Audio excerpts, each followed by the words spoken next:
नमस्कार, मैं हूं गरिमा विश्वकर्मा और आप देख रहे हैं पीपल्स अपडेट। शुरुआत करते हैं देश और दुनिया की बड़ी खबरों के साथ, लेकिन उससे पहले नजर डालते हैं आज की हेडलाइंस पर। ब्लू ओरिजिन का न्यू ग्लेन रॉकेट टेस्टिंग में फटा, 4 जून को होना था लॉन्च।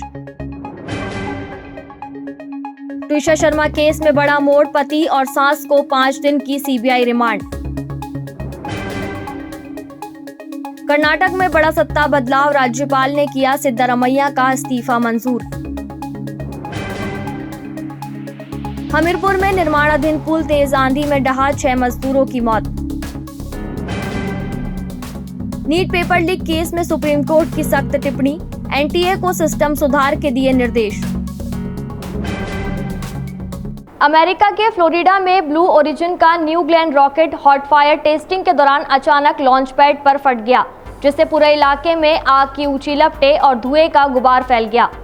ये रॉकेट अपनी चौथी मिशन उड़ान की तैयारी में था, जिसे 4 जून को लॉन्च किया जाना था और इसके जरिए अमेज़न के लियो इंटरनेट सर्विस के लिए 48 सैटेलाइट अंतरिक्ष में भेजे जाने थे। लेकिन इस विस्फोट ने पूरे मिशन की टाइमलाइन और स्पेस प्रोग्राम पर बड़ा सवाल खड़ा कर दिया है। कंपनी ने घटना की जांच शुरू कर दी है और जल्द दोबारा उड़ान भरने का भरोसा जताया है, लेकिन इस हादसे ने स्पेस रेस की रफ्तार पर अस्थायी ब्रेक जैसा असर डाल दिया है। हालांकि राहत की बात यह रही कि इस हादसे में किसी भी कर्मचारी को चोट नहीं आई। ट्विशा शर्मा मौत मामले में सास गिरिबाला सिंह और पति समर्थ को 5 दिन की सीबीआई रिमांड मिली है। अब सीबीआई दोनों को आमने सामने बिठाकर पूछताछ करेगी, जिससे मामले से जुड़े कई अहम खुलासे होने की उम्मीद है। एक्ट्रेस और मॉडल ट्विशा शर्मा की मौत के मामले में जांच कर रही सीबीआई को बड़ी सफलता मिली है। एजेंसी ने ट्विशा की सास रिटायर्ड जज गिरिबाला सिंह और पति समर्थ सिंह को विशेष अदालत में पेश किया। सुनवाई के दौरान सीबीआई ने दोनों आरोपियों की 5-5 दिन की रिमांड मांगी, जिसे अदालत ने मंजूर कर लिया और दोनों को सीबीआई रिमांड पर भेजने का आदेश दिया। वहीं समर्थ सिंह पहले से 7 दिन की रिमांड पर था, जिसकी अवधि पूरी होने के बाद उसे दोबारा अदालत में पेश किया गया। कर्नाटक की राजनीति में बड़ा सत्ता परिवर्तन देखने को मिल रहा है, जहां लंबे समय से चल रही खींचतान अब निर्णायक मोड़ पर पहुंचती दिखाई दी। मुख्यमंत्री सिद्धारमैया का इस्तीफा राज्यपाल थावर चंद गहलोत ने मंजूर कर लिया है, जिसके बाद राज्य में नई राजनीतिक दिशा का रास्ता साफ हो गया और मौजूदा डिप्टी सीएम डीके शिव कुमार के अगले मुख्यमंत्री बनने की संभावना बेहद मजबूत मानी जा रही है। राज्यपाल की ओर से जारी नोटिफिकेशन में साफ किया गया कि नई सरकार के गठन तक सिद्धारमैया कार्यवाहक मुख्यमंत्री बने रहेंगे। वहीं कांग्रेस विधायक दल की बैठक के बाद डीके शिव कुमार को औपचारिक रूप से नेता चुने जाने की प्रक्रिया तेज हो सकती है, जिससे कर्नाटक की सत्ता की पूरी तस्वीर बदलने के संकेत मिल रहे हैं। उत्तर प्रदेश के हमीरपुर में बेतवा नदी पर बन रहा निर्माणाधीन पुल तेज आंधी और बारिश के दौरान अचानक ढह गया, जिससे पूरा इलाका एक दर्दनाक हादसे की तस्वीर में बदल गया।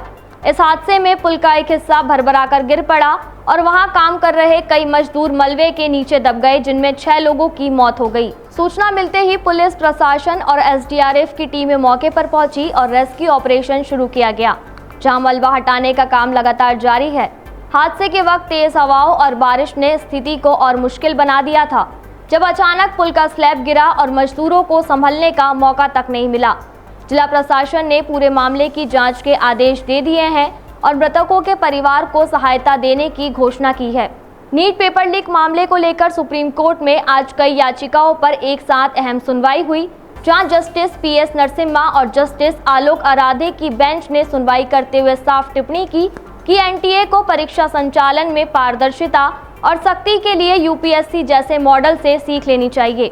सुनवाई के दौरान एनटीए ने हलफनामा दाखिल कर नीट यूजी 2027 की तैयारियों की जानकारी दी और ये स्पष्ट किया कि परीक्षा को कंप्यूटर बेस्ड टेस्ट यानी सीबीटी मोड में कराया जाएगा या नहीं। हालांकि इस पर अभी अंतिम फैसला नहीं लिया गया। एनटीए ने ये भी बताया कि री-नीट के बाद हाई पावर्ड स्टीयरिंग कमेटी की बैठक होगी, जिसके बाद स्वास्थ्य एवं परिवार कल्याण मंत्रालय के साथ चर्चा कर परीक्षा प्रणाली को अंतिम रूप दिया जाएगा, जिसमें फिलहाल सीबीटी और पेन एंड पेपर दोनों विकल्पों पर विचार जारी है। आने वाले समय में परीक्षा प्रक्रिया में बड़े बदलाव होने की संभावना बन रही है। फिलहाल इस बुलेटिन में इतना ही। देश और दुनिया की तमाम बड़ी खबरों के लिए देखते रहें पीपल्स अपडेट।